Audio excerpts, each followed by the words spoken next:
See you tomorrow.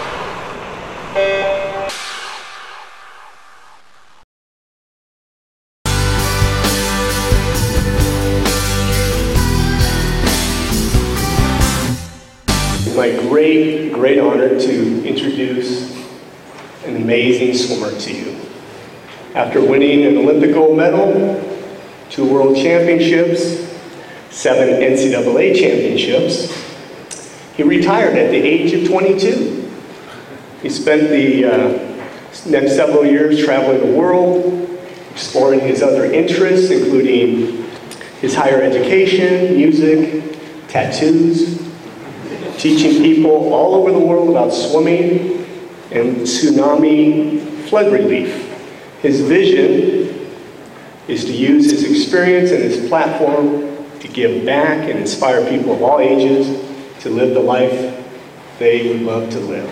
Please welcome Olympic champion Anthony Ervin.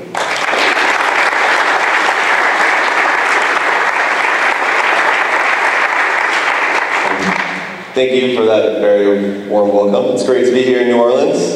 Are y'all having a good time? Yeah. All right, good. Okay. Well, today our format is, it's kind of fun, very loosely based upon this television show that I've seen. Maybe you guys have seen it too. It's called Inside the Actor's Studio. And yeah, if you've, speaking of funny, if you've seen the Will Ferrell version of it on Saturday Night Live, it's hilarious. You can see it on YouTube. But the show is, it's got this kind of creepy guy with a beard, and he interviews people like Mel Gibson and says like, so tell me about the first time you wanted to be an actor. And then I just figured, this is really good because Anthony, he's kind of an artistic kind of guy, and I thought this would be really kind of a nice way to get to know him a little bit. And so I'm going to be the creepy guy with the beard, and Anthony's going to be Brad Pitt, and we're going to do this for we'll do this for about 20-25 minutes, and then we'll open up to other questions in the audience. And after that, we'll have an opportunity to do some autographs and take some photos and things like that. So, Brad, nice to have you here. And I saw. This first question is kind of for me, but I'm a former swim coach myself, and I think a lot of coaches can relate to this. I saw an interview by the great technique guru Bill Boomer a few years ago, and he talked about how he characterized training, swim training in our country as being a matter of like a bunch of swim factories that train dogs. Characterized it as training a bunch of dogs. And for the most part, it works really well because dogs will do what you tell them to do. And financially, it also works out because you can put 8 dogs in one lane, and you know that's 8 checks coming in the mail every month. And that's how we pay our coaches. And then he used one name specifically. He said this works really great until you get somebody like, well, if you get a cat. The cat doesn't work real well. And the name that he threw out there was Gary Hall Jr., who you know very well.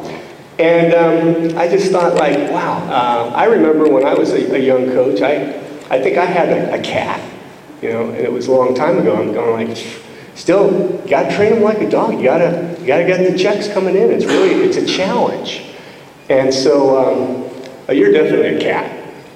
And I think if anybody could figure out how we handle a 10-year-old Gary Hall Jr. or a 10-year-old Anthony Ervin, how we can keep those kids in our sports instead of losing them to baseball and football, etc., it's worth the price of admission here to the convention. So my first question to you, it's a long one, but how did you deal in the swim factory when you were younger, your age group years, and in high school? How was it being a cat in a dog world? An interesting metaphor. I think it boils down to obedience levels, right? You know, if I'm a cat, it's because I didn't want to be told what to do. That was probably more of a personal problem. There were definitely plenty, like everybody else fell in line more or less, and you know, as a group, we rose or fell as a team. How did I deal with it? I mean, I obviously had a lot of struggles. I'd go from one coach who was very nurturing and would work with it, and I'd thrive. And I'd get to another coach who was very much the disciplinarian about it, and I'd be getting out several times a workout to just do push-ups, which may inadvertently have helped me as well. And then back to another nurturing coach, and then my ultimate age group coach he definitely wanted us to do the sets and to do them the way he wanted them, and to do them well.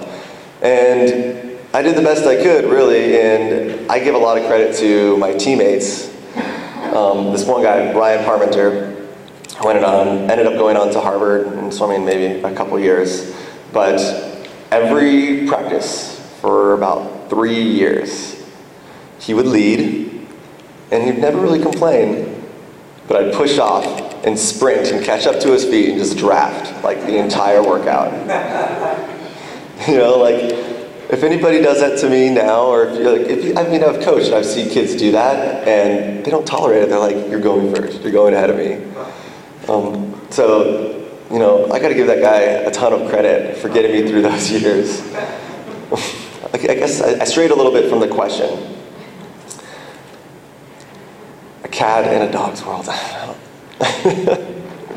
don't know. It's just. Well, you persevered.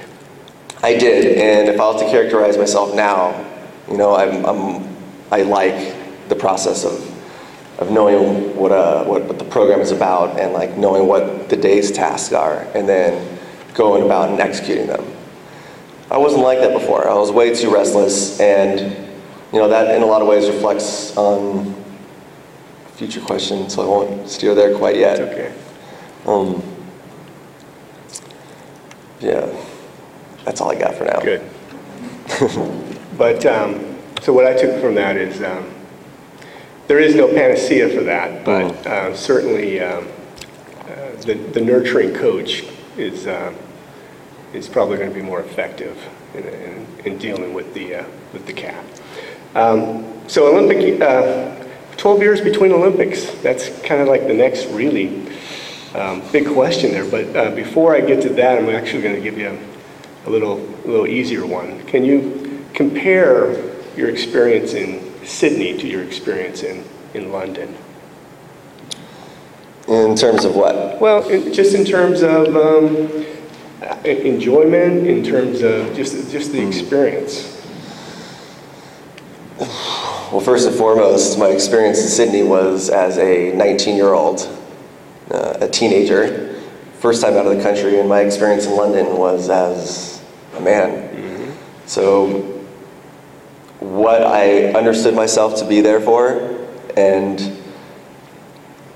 just the enthusiasm, and I mean, I don't know, it was just, I felt like there was so much just joy, and I felt so lucky in London. Mm-hmm. But when I was in Sydney, it was just this burning desire to prove myself. I didn't necessarily feel like I had anything to prove in London. Mm. I was just happy to be there. Right.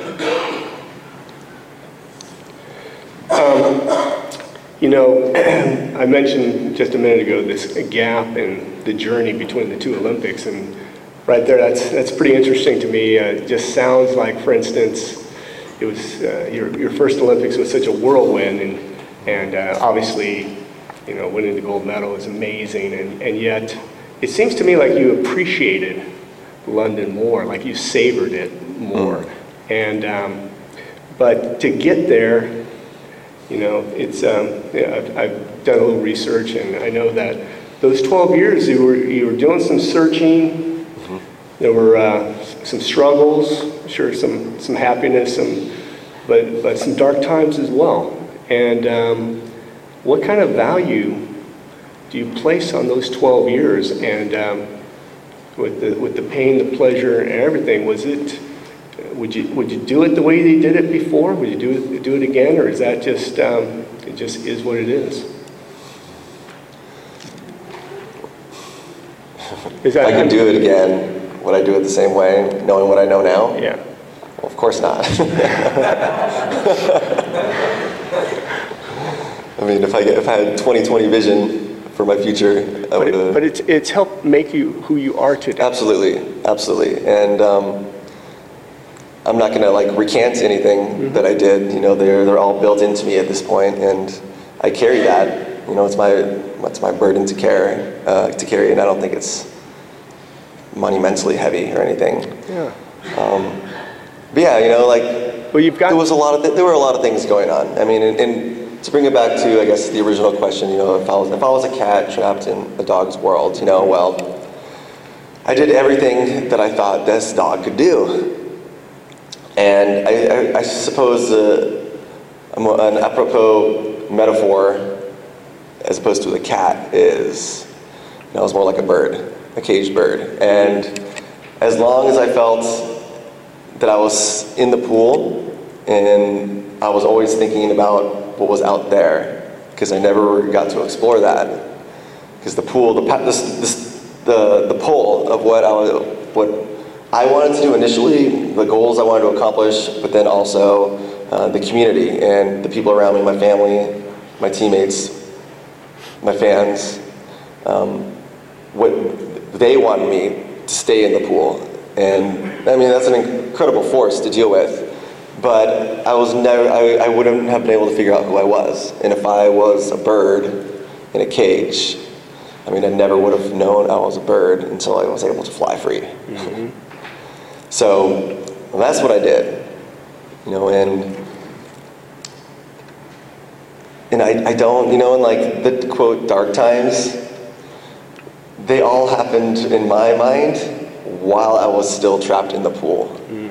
And once I was able to free myself and actually just walk away for a moment, give myself a clearer vision of who I am, try to figure out who I am, and give myself that space,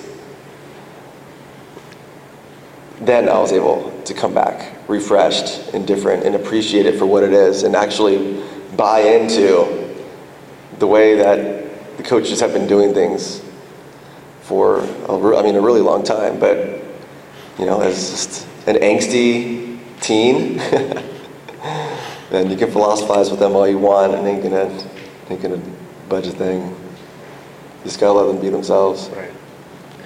Well, again, I find that your journey is so interesting to me because you, again, as I said, you persevered, and you know, it's part of what has made you seem to have so much joy in your swimming now and your life, and you savor, as I said, and that's, you know, a lot of people, you know, they go through this struggle and they never come back to like where you came back to, and that's really just such a, you know, it's like almost a Hollywood scripted story of a person that can, you know, struggle and then overcome it and just really appreciate life. And well, I think and I've met many swimmers that, you know, eventually every swimmer like hangs up the goggles and kind of like allows their competitive nature of it to kind of fall away. But I know so many swimmers that they come back to swimming, like either through masters or it's just like as something like, you know, like I got a friend who, you know, he quit in college and you know, and like he thought he was done, but then once he was back in, he was doing like his doctoral, he got back in the water and was just like swimming in the morning by himself before he'd sit down and do a bunch of writing on his dissertation, you know. And I've heard numerous stories like that of just people who eventually they return to the water because there is a quality to swimming that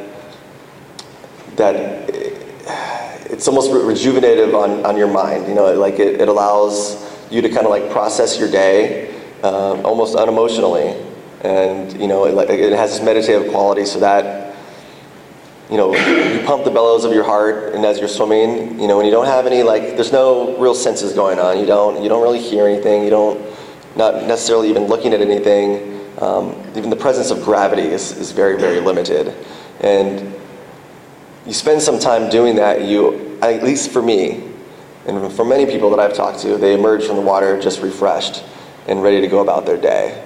And that's something I never tried to even clue myself into when I was younger, because I was, you know, I was a dog. And I had to do what I was told. But now it's a very, very different story. But I think most swimmers find their way back to the water on their own terms. Yeah.